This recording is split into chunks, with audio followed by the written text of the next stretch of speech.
ভারতের লোকসভায় ওয়াকফ বিল পাশ হয়েছে।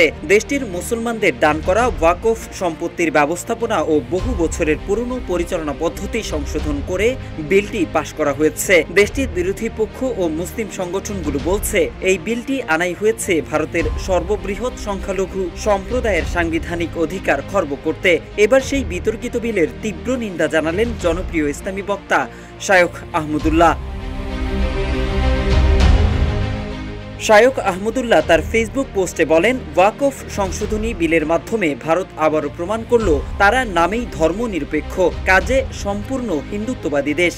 সচেতন মানুষ মাত্রই জানেন মুসলমানদের ধর্মীয় ও দাতব্য প্রতিষ্ঠানগুলোর সসম্মানে মাথা উঁচু করে দাঁড়াবার একটি শক্তিশালী মাধ্যম হলো ওয়াকফ।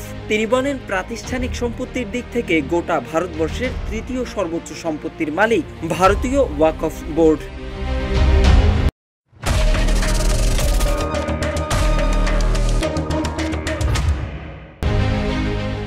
ওয়াকফ বোর্ডের মাধ্যমে শত শত বছর ধরে ভারতের হাজার হাজার মসজিদ, মাদ্রাসা, এতিমখানা সহ নানামুখী কল্যাণমুখী কাজ পরিচালিত হয়ে আসছে উল্লেখ করেন আহমদুল্লাহ। তিনি বলেন, এটা ভারতের মুসলমানদের ধর্মীয় স্বাধীনতা এবং সামাজিক অধিকারের বিষয়, কিন্তু সেই অধিকার খর্ব করার জন্য কেন্দ্রীয় ও রাজ্যের ওয়াকফ বোর্ডে অমুসলিমদের ঢোকানোর নতুন আইন পাশ করেছে ভারত সরকার।